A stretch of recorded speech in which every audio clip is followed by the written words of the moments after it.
And let's dive into it after a word from FanDuel. You guys know I love sports. I love them so much. I never want them to stop, but as the playoffs wind down, we get fewer and fewer games, and the sports just aren't sportsing like I want them to. But FanDuel lets me keep the sports going whenever I want. All I have to do is open up the app and dream up bets anytime I'm in the mood. And this summer, FanDuel is hooking up all customers with a boost or a bonus daily.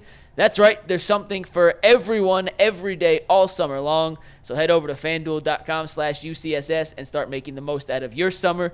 FanDuel, the official sports betting partner of Major League Baseball and the Ultimate Cleveland Sports Show. Jay, you alluded to this a second ago, but Jameis Winston is already becoming a walking quote. He's incredible. Any question you ask him, you are going to get a quality soundbite in return. It's what the media loves.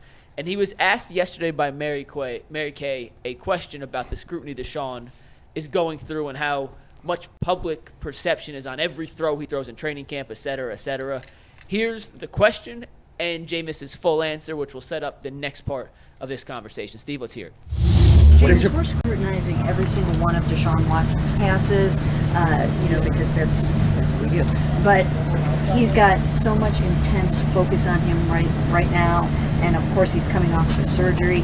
How do you think he's handling all that scrutiny, and how are you able to kind of help him maybe block out some of that noise or get through? One of the most iconic roles that I got a chance to witness Deshaun was when he won the national championship against Alabama in Tampa, Florida. And in that game, there were some plays where, man, I saw him get hit hard. I saw him get, beat up, but he persevered. And I think through his whole life, I mean, when you think of the way that he grew up, Deshaun was built for adversity. He was built for resilience. So honestly, I know he respects everyone's opinion, but the most important opinion to him is himself. And I know that he's working through a lot of different things, but man, he's happy. He's poised. He isn't fazed by anything that anyone has to say because he's on a mission to be the best quarterback that he possibly can be. And again, just me seeing when I was that age, and I'm just 2 years older than him, but understanding, man, to whom much is given, much is required. And he knows the magnitude and expectation that a lot of people have for him. But if you think that Deshaun Watson has a lesser expectation than all the fans or all of you have of him, then you're shortchanging yourself, because he has high expectations. He wants to be and will be a Super Bowl winning quarterback. And honestly, that's what I'm here for, because I guarantee you, I'm feeding that into him. I'm making sure that he knows that. And he really don't need my help because he has it. He already has possessed that. And I saw that in him when he won that national championship against Alabama. And that game meant so much to me because I'm a kid from Alabama, right? And I was a starting quarterback in Tampa, got a chance to see him. Lights, camera, action right then and there. And I think that's one of the things that a lot of people forget. When you can go out, you can see practice, you can knick-knack, this, that, patty whack, give a dog a bone. Deshaun Watson is going to turn it on. He always going to find a way to shine when the lights come on. Man, I just rhymed. Oh my, can I leave off that one? I know that's one going to hit. Just an incredible soundbite from Jameis Winston. Obviously, going out on a limb saying Deshaun will win a Super Bowl in Cleveland, but just the overall way he speaks about Deshaun, you could tell he values that relationship and in the highest of highlights. Earlier this year, back in January, we had Joe Flacco on this very program. And Tyvis asked him about his relationship with Deshaun and what he expects from Deshaun moving forward as he continues to rehab from the shoulder surgery and getting ready from the 2024 season. If you missed that interview, here's the answer from Joe Flacco from January 30th of this year on the Ultimate Cleveland Sports Show. I think those types of things, they heal up, and he'll and with everything at his disposal, he'll do a great job of getting back in there and making sure he's healthy and ready to roll from day one. I think the biggest thing for him is, he with that injury, it's been a couple years since he's been able to play a full year. So it's just getting back to the point where you got the full confidence going. You always need to kind of confirm to yourself that you're capable of doing what you just did. So for him, it's just being able to settle in and, listen, I don't love to talk for him, but he knows how to do it, and he'll get himself right. So two very different tones when talking about the starting quarterback that the player in question was being asked about. Jason G, what do you make of the juxtaposition and how Jameis speaks about Deshaun and how Joe Flacco, when he was here last season, spoke about Deshaun? I think none of that matters at all. Like 0%. In fact, 0.0%. I've heard teams talk about what they need in a backup quarterback many times. Mm-hmm. I've heard them list all kinds of attributes. Oftentimes, we need them to mirror the play and the skill set of our starting quarterback. That's very important, I believe, because you're installing a system. And while Joe Flacco didn't fit that mold, I'm not sure Jameis Winston does either with his skill set right now, but he's closer to it than Joe Flacco is. But if you were to list all of the attributes that you're going to look at in a backup quarterback, on no one's list ever would you find it really believes the starting quarterback can win a Super Bowl. What the hell difference does that make? In fact, here's the attribute I want in my backup quarterback. I think I can win this job. I think I can lead this team. I want somebody with a competitive fire, not somebody who's going to be a sycophant to the starter. What does that serve what good does that serve anybody? Now, all that being said, I love that soundbite. In fact, last night on the 6 o'clock sportscast on Channel 3, I said after we ran it, he is already my favorite Cleveland soundbite right now, currently. Mm-hmm. Not of all time. Right now, of all the Cleveland sports athletes, he's number one for me. I can listen to that guy forever. I love him. I've met him. I've interviewed him in person. He's a terrific guy. I am rooting for him as hard as you can root for a backup quarterback. I am. But what I saw happening yesterday, and I saw it yesterday early when this soundbite came out, heard it some last night, and I'm feeling some sort of groundswell for it now. He's the guy because he loves Deshaun. That's not why he's the guy. Is it better that they have a good relationship? I think so. Can it work without it? See Aaron Rodgers and Brett Favre. I'll give you a million examples, in fact. I'm glad he is 100% behind him. But that's kind of why he's here, which I thought was a mistake, and I said so last year at the decision. When we were talking about the decision of where they're going to go, I said, if this is my team, this is easy. This is easy. I saw it with my own eyes. Joe Flacco can still play football. Mm-hmm. He's the backup quarterback. He sat on this show and said he was willing to come back and be the backup quarterback. I was told by people in the know, he won't be back. He will not be back. And I said, why? Because as soon as Deshaun's play starts to go south, the fans are going to start chanting Joe Flacco. That's how we're building our roster now? We don't want a fan quarterback controversy. We want copacetic Cleveland. We want kumbaya. I want a winner. Yeah. That's what I want. So for me, I love it. I love it, especially because we're in the business. We love great sound bites. Keep them coming, Jameis. Those are phenomenal. But I don't want to make too much of this like, we got our guy because he loves our starter. And by the way, I too was at that national championship game, and I too saw the same things with my two eyes that Jameis saw with his. The higher the temperature got in that stadium, the better Deshaun was. That's who he was in college. I'll never question that. I'll never, ever go back and try to rewrite history. He was that dude in college. He looked like he was on his way to being that dude in the NFL. And along the way, some very unfortunate things happened. Another thing Jameis said in his soundbite is that he believes fully in himself, and that I didn't see that. We've seen 11 games of post-allegation Deshaun, and it looked nothing like pre-allegation Deshaun. So I'm glad he feels that way, but you can't speak that into existence.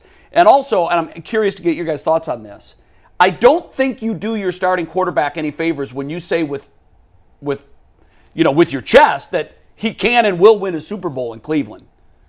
That's just more logs of pressure on the fire for Deshaun Watson. And I don't know that we need to go that way right now. Not without seeing him, particularly post-injury. We don't know what he's going to look like. Yeah. Am I wrong? No, I didn't take a whole lot of the Joe's answer versus Jameis's answer. I think that they're in different spots in their career. Jameis came here willingly signing up to be the backup quarterback. He knew the role. Joe came here trying to save his career. This was his last chance, and he knew it was his last chance. And he did it. He's back in the league. Yeah. And good for him for that. But I think they came at this from totally different perspectives and vantage points. And I said it before last year. I didn't want to make a big deal about it, but it was just weird between Joe and Deshaun. It was just weird. Like, they just didn't talk to each other on the sideline ever. They'd be standing me to G. And normally the start of the backup are, this is what I saw. How did you think? There's something. There's none of that. And like, whatever. Again, they were coming at this from completely different sides of this. And I think Deshaun probably was bothered by the fact that the entire city fell hard for Joe. And there's still a lot of people that don't like Deshaun. And I don't know that necessarily they didn't bring Joe back because of the fans. I've been adamant, I think it was the locker room. The locker room would have split too over the same thing. So I was adamant from day one. You can't bring Joe back. If the locker room was split, to me, that's a problem. Well, if you have a problem with winning, have, that's a problem. But it would have. If and again, we're playing hypotheticals. Oh, so you're saying? If Deshaun struggles this year and Joe's the backup, see, I'm surprised you think that because to me, I've seen pro athletes. They want to win. No. They want to win. And when you're not winning, when when you're not winning, when your guy's struggling, and you like the other guy, even if it's 9 or 10 out of 53. If they're the right 9 or 10 and they're looking over here like, remember what that guy did last year? Why aren't we? Yeah, I'm okay with that. So I think it can kill the locker room. It was the right decision not to bring Joe back. I'm fine with Jameis being. I'm a little bit surprised actually. Jameis is only 30. I'm a little bit surprised that he feels older. That he went into this role of willing back, and there's only 32 of these jobs. We saw his play. His play last year was not good. No, but I still think he's on the bottom end. I'd still take him over some of the starting quarterbacks in this league. Yeah, I think he could be in that bottom tier of starters. How's the arm? We're going to find out. We're going to find out tomorrow night. Yeah, I hope they test it. I think it's, I don't have an issue with him saying Deshaun's going to win a Super Bowl. It doesn't mean anything. He's just puffing up his guy, and there's nothing wrong with that. That's fine. I don't put any stock in it. I don't necessarily believe or not believe it just because Jameis said it. I just think Jameis and Joe they were coming at this from completely different points in their career and have totally different perspectives on this. And I think if Joe is honest with himself, I think he would have known he wasn't going to come back here for all the reasons that we just stated, that he was probably going to have to be somewhere else. And that's the way it turned out. Yeah, listen, first of all, I wanted, when they heard Joe Flacco's name, I was like, oh yeah, give me Joe Flacco. We were begging for him. Yeah, Flaccovelli in the building. Like, we came up with names and everything, and it was a great ride. However, I agree wholeheartedly in this aspect with Jason. Joe Flacco is in two different parts of his life. He's in two different parts of his career. He was in here trying to prove something. He was in here trying to resurrect his career. He was in here trying to let people know, hey, I could still play this game.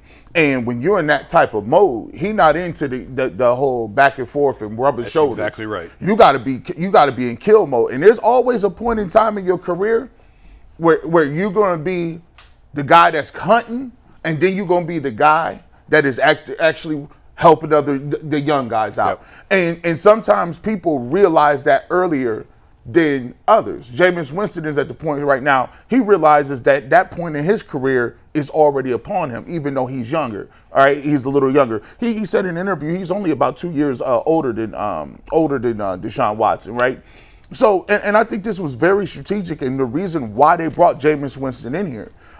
First of all, everything that the Cleveland Browns have done has been to have a reclamation project of Deshaun Watson.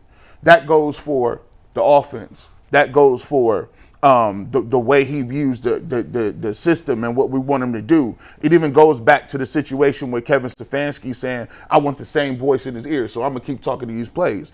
Everything has been to rehabilitate the investment. The investment is Deshaun Watson. So when you bring somebody else in, you don't necessarily want competition. Sometimes you get the best out of somebody by building them up. And one thing I think I disagree with that.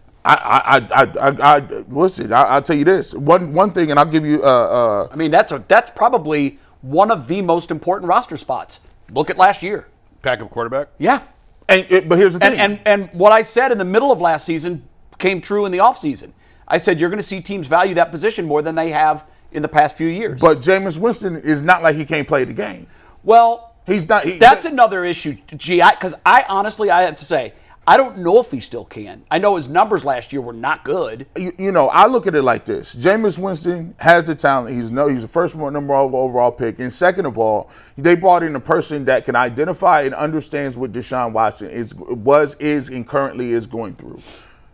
Jameis Winston won the Heisman Trophy. Deshaun Watson was one of those people, high-profile quarterback. Jameis Winston got in a little bit of trouble with crab legs and assault charges at Florida State. Yes. He understands personally what that looks like and what that is. Deshaun Watson is going through that. And then there's you know, as I was looking up and preparing for this, there was an article, right? Not an article, but a statistic in Pew Research. And it says race is essential to the identity for Black Americans and affect how they connect with one another. A lot of people will dismiss this because they don't understand the angle of culture and the way culture plays a role inside those rooms. When you have a guy like Jameis Winston who talks the same way as Deshaun Watson, understands what Deshaun Watson's going through, understands what he is and what type of hurdles he's going to have to cross. He gives him an opportunity to then be more comfortable. He gives him an opportunity to be a guy that can concentrate on football, and he becomes his best advocate. So when you see him saying this out in front, you see that Deshaun Watson, he's saying the same way an offensive coordinator says, I need a blanket, a tight end that's going to be a blanket that I can check the ball down to, or I need to do things that I need to get my offensive line in order so my quarterback can stay upright. There are different things that we've said that Deshaun Watson, it's not so much the skill set, it's the mindset.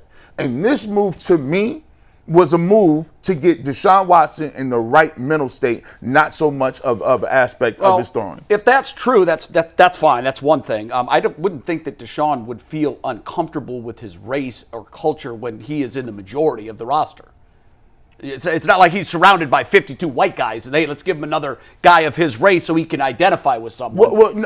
Traditionally in the quarterback room, that's traditionally the quarterback room. Well, not the room. Browns. I mean, DTR's in there. So I mean, as a matter of fact, I think Joe Flacco's been the only, and I could be wrong on this, the only white quarterback the Browns have had maybe in 3 years, going back to Baker Mayfield. Josh Dobbs, Tyler Huntley, DTR.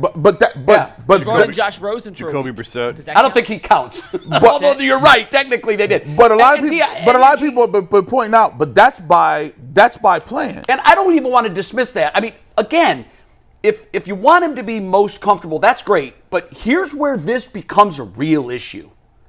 When we look at the number of quarterbacks, I don't know if we even have this stat. When we look at the number of quarterbacks that played all 17 games last year.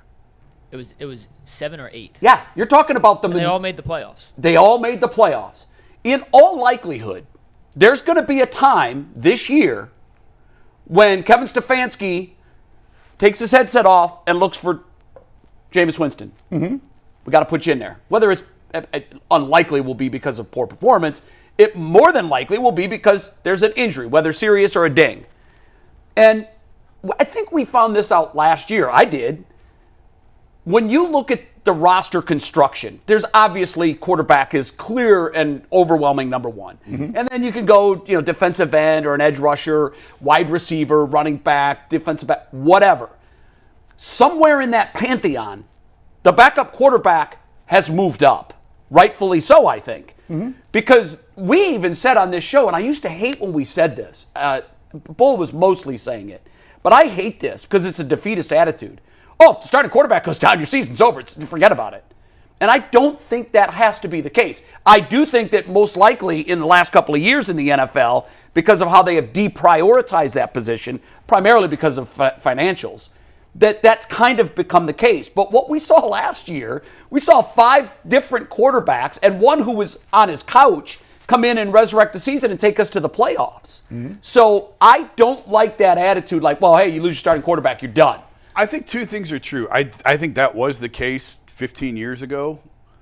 I tend to agree that it's not necessarily the case now because I think quarterback play is better than it's ever been across the board. Mm-hmm. Yeah, so there's more guys capable of doing it than there were 15 years ago. Maybe would not you say, though, let me ask you this, level, though, would you say that the quarterback position is more important today than it was 15 years ago? Yeah, I think it is. I think the game has evolved that way. But I also think that there's more guys.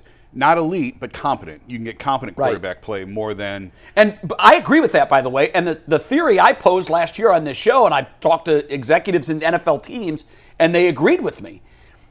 I proposed this, that, well, I think what's happened is we've washed out the competent lifetime backup quarterbacks. If you look around, Colt McCoy was such a anomaly.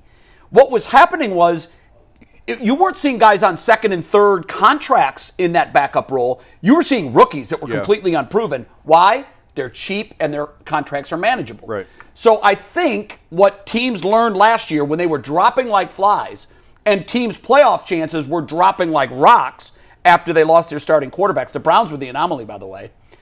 I think what teams realized is we got to pay more attention to that position. I was with Bull when you starter goes down, your season's over. I agreed with him on that. But I don't like that thinking. But though. I am starting. Tell that to your turn- other 52 guys. I know, but they also know that's the reality. Like they also, those guys know. It was the perception. It's been disproven because last year's reality was they got by with a list of quarterbacks that if I had given you in September are going to guide the team, you would have said, we're going 6-11. It's a 3-win team. You're right. It didn't happen that way. So what we asking is Jameis Winston a better backup quarterback than Joe Flacco? Yeah, that is exactly the question. That's the question, right? Yeah. For this team specifically. For this team right now. That makes a difference. Yeah, sure it does.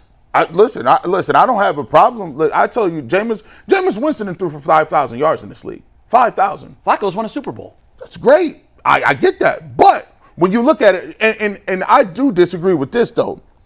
There's no way you can bring back two opposing quarterbacks. And I'm not saying that they're opposing. What do you mean opposing? You can't bring back a guy who you got a percentage of the locker room that's behind him, right? Well, I didn't feel that was the case with Flacco. No, I don't think he's going to be divisive. Here's the thing. If you're Kevin Stefanski, and I'm looking at it like this, I got to make this thing work, right? My job, we went on a limb, and this is the thing about the 234, right? You went on a limb, you've invested the picks, you've invested the money. You have to give this dude every opportunity down to the last nth degree to make it work, because if it don't, that's on you. Right, but last year, did it work with Deshaun? No, but it didn't. And then wasn't the season saved? Yes, I congratulate Flacco for that. I think if you were to ask all of the players in the locker room, and all of the front office personnel, and in particularly Kevin Stefanski, who by the way was coach of the year last year for what he did. Here's two scenarios.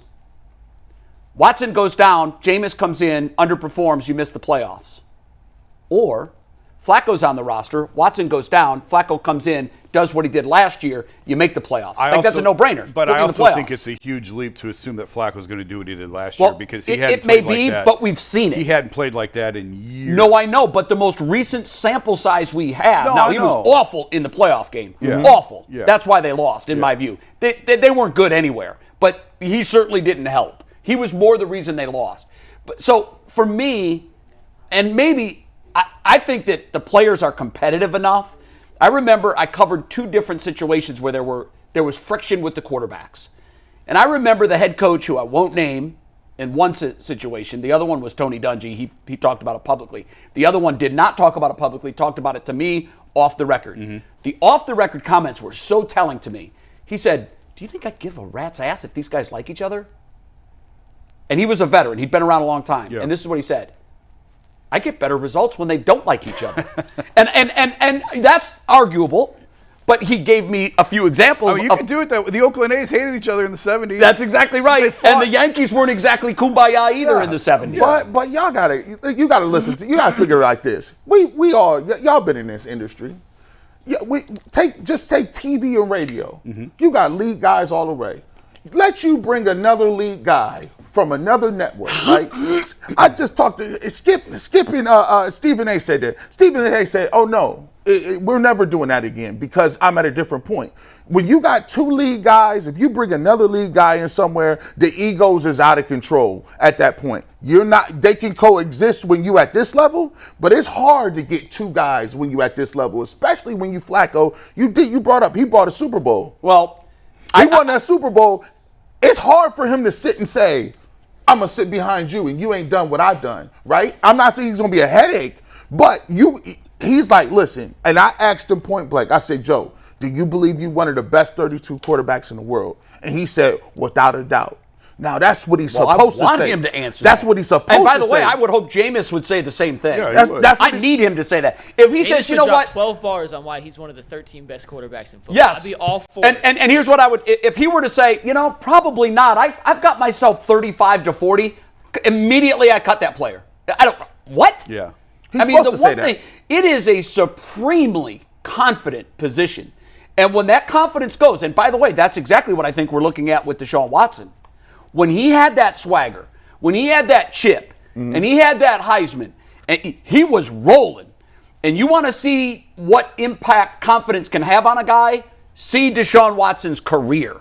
When that cape was pulled off of him with those allegations, he lost his superpowers. I'm not saying he can't get them back. Right. My sincere hope is he can. And I agree with you. Both of you guys made this point. Everything the Browns have done heretofore when it comes to Deshaun Watson has been to please Deshaun Watson. At some point, they are going to get to a tipping point where, and I hope this doesn't happen, but on the continuum of how much do you believe in this guy, if you were to ask them all with truth serum, do you still believe in him now as much as you did the day you gave him that contract? We know what the answer to that would be. I think. Now, wait a minute. That's the answer. Okay, I thought you were going to say that I'm wrong and that they still believe in him that much. They're not going to say no, but that's human nature. But here's what's possible, and this is what they're holding on to. What's possible is, and we've seen it, we saw it with Joe Flacco, you can get that cape back. Yes. You can get that superpower back. Yes. He's young. It hit me when you were telling me about Jameis Winston's age. I'm going to say something that's going to blow your mind. Jameis Winston is 16 years younger than Tom Brady was when he retired. Wow. How about this? Deshaun Watson is 18 years younger than Tom Brady. Now, I'm not for a second going to project that they could have 18 years left. Yeah. Obviously, Tom Brady was the outlier of all outliers. God help him, I'll have what he's having. But all that being said, if the Browns can get the next 3 years out of Deshaun Watson, like the player they thought they were going to get, these first 2 years become gray memories. Not gonna matter. They are gone like the wind. And that's the good news here.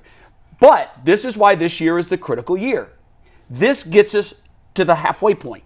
Or you're over the halfway point. So if we still haven't seen Houston Deshaun by the end of the 24 season, now more hay is in the barn than's in the field. And that's the tipping point for me, for the Browns, when they have to start saying, okay, guys, we put all our chips in the middle of the table and we're holding a couple deuces. We need to pivot. And so that's why this year matters. And that is why they were not bringing Flacco back, because of that exact reason.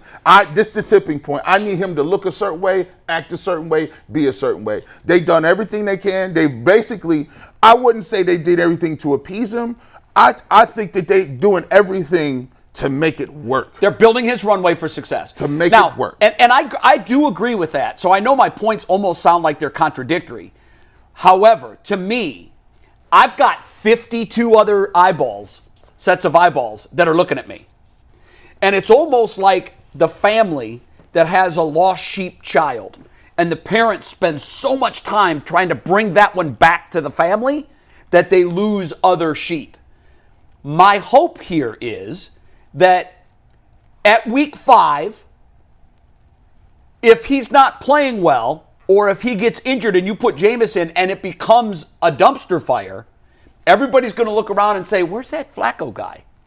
And at that point, you talk about losing a locker room, there are already people, I will guarantee you this, there are members of that football team right now that privately are saying, we made a mistake in not bringing Joe Flacco back. Those voices will amplify when the rubber hits the road and Jameis is expected to come in and save the season and does it. If that plays out, it's also possible he comes in and looks like Joe Flacco and takes him to the playoffs. Yeah, I think there's a lot out of sight, out of mind. I think Flacco's gone from the. He's gone from the minds of guys. Let me ask you this, and I know you talk to guys, and I know you hear the same stuff I hear. I know that you know this too. There are guys in that locker room that were questioning the decision to let him go. Oh, for sure. Yeah. Okay. 100%. And what I'm saying is those voices now are muted because he's gone, and we got Jameis But here. those are the same ones that would have been looking at him had he still been. And that would Exactly. have been, that's worse. But those are the same ones that if things go sideways, they're going to become vocal critics, at least in the locker room amongst the guys, and say, we had our solution here, we kicked them out. Well, I think it's once he's gone in the NFL, it happens when guys who are hurt, when it's out of sight, out of mind. When you're not there, you're worried about the guys who are here who can help you win. I get that. You can't spend any time worrying about guys who are Y'all no better longer lock there. in. Ain't nobody coming to save you. So that line right there, G, was where I wanted to end on this topic. All of this discussion means absolutely nothing. All of the rumors, whatever the locker room feels, there's one thing that matters right now. One thing and one thing only. And it's not what Jameis Winston thinks about his backup quarterback. It's not what Joe Flacco thought of his quarterback. None of that matters. The only thing that matters is what happens on the field in Dallas in week 1. And after that, the only thing that matters is what happens on the field in week 2. Yeah. Winning is the great eraser. It turns all of this stuff into exactly what it is. Bullshit. It means nothing. The play on the field is the only thing that matters. And we'll see that and we'll judge that. And hopefully it's exactly what we all want to see. Yeah.